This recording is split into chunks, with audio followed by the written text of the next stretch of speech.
Hello student, मैं Anjani sir, teacher of mathematics. आप सभी के लिए एक नया वीडियो लेके आया हूँ और ये वीडियो क्लास 6 के चैप्टर 3 से रिलेटेड है। इससे पिछले वीडियो में हम लोग फैक्टर के बारे में, कॉमन फैक्टर निकालना और हाईएस्ट कॉमन फैक्टर निकालना, डेट मीन्स एचसीएफ निकालना, और एचसीएफ निकालने के लिए जो मेथड है इसके बारे में हम लोग बात किए थे और एक एक मेथड के बारे में समझे थे।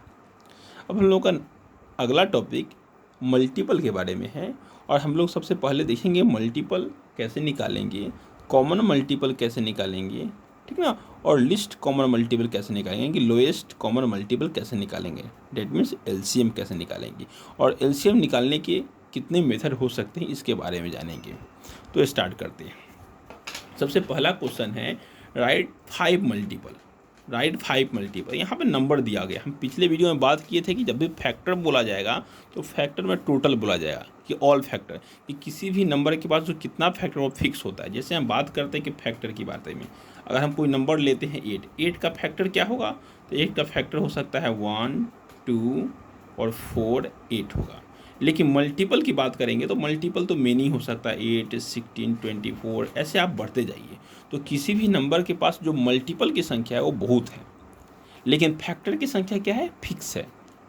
या तो उसके पास 2 होगा, 3 होगा, 4 होगा, जितने भी फैक्टर हो, बट वो उसकी जो संख्या है वो फिक्स है, यानी कि डिफिनिट है। लेकिन मल्टीपल इनडिफिनिट है। मल्टीपल कितना है, जितना बोला जाए उतना लिख सकते हैं। तो कहीं भी आपको मल्टीपल बोला जाएगा तो एक नंबर दिया जाएगा कि 5 लिखिए, 10 लिखिए, 20 लिखिए, क्योंकि बहुत मल्टीपल, आप कितना लिखते रहिएगा। इसलिए मल्टीपल में एक नंबर होगा। तो यहाँ पे बोला है राइट 5 मल्टीपल ऑफ 7। 7 का 5 मल्टीपल लिखना है, तो 7 का 5 मल्टीपल आप लिख सकते हैं। जो भी 7 की टेबल है, जो 7 की टेबल में आएगा वो उसका मल्टीपल कहलाएगा। तो मैंने 5 मल्टीपल लिख दिया है। नेक्स्ट क्वेश्चन है right 2 common multiple. Common multiple of 5 and 10। 5 और 10 का कॉमन मल्टीपल लिखना है। कहने का सेंस है कि 5 का जो मल्टीपल हो और 10 का मल्टीपल हो, जो वह नंबर होगा जो दोनों में आए, यानी कि 5 के मल्टीपल में आना चाहिए और 10 के मल्टीपल में आना चाहिए। तो क्या है, मल्टीपल ऑफ 5 लिख लिए, 5 का मल्टीपल जो भी है 5, 10, 15, 20, 25 ऐसे बढ़ते जाइए, ठीक है। मल्टीपल ऑफ 10, 10, 20, 30, 40 ऐसे कंटिन्यू आगे बढ़ते जाएंगे। और फिर कॉमन देखेंगे, 10 इसमें भी है और 10 यहाँ पे भी है, 20 यहाँ पे भी है और 20 यहाँ पे भी है। तो ये कॉमन है, यानी कि कॉमन मल्टीपल क्या हुआ, तो common multiple of 5 and 10 are 10, 20 and 30।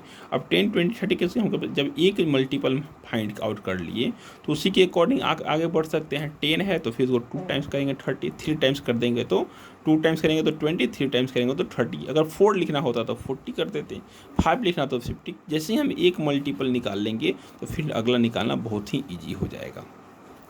Next common है find the lowest common multiple, that means LCM निकालना है। लोएस्ट कॉमन मल्टीपल अब किसका, 20 एंड 30 का। वही वर्क होगा जो हम लोग पीछे किए हैं। पहले 20 का मल्टीपल लिखेंगे, फिर 30 का। 20 का क्या है, 20 का मल्टीपल ऑफ 20 आर 20, 40, 60, 80 एंड 100, और भी कंटिन्यू आगे बढ़ सकते हैं।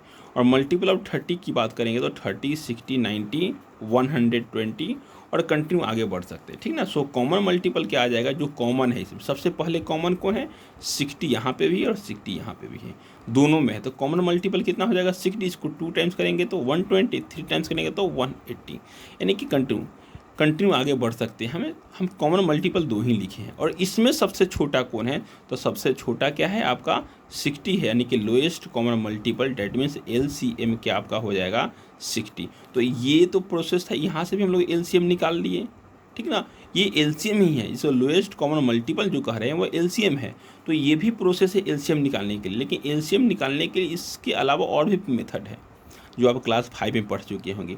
तो ये टोटल मेथड है आपके एलसीएम निकालने के लिए। LCM by using out of the multiple, ठीक ना। LCM by the prime factorisation, LCM by the repeat division, ये प्रोसेस है, ये मेथड है। इस मेथड से आप एलसीएम निकाल सकते हैं, ठीक ना।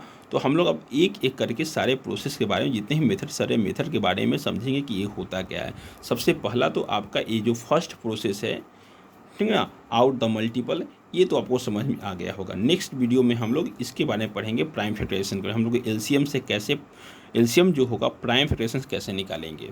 और फिर नेक्स्ट उसके बाद जो वीडियो होगा उसमें हम लोग पढ़ेंगे रिपीट डिवीजन से कैसे एलसीएम निकालेंगे। Okay, thanks.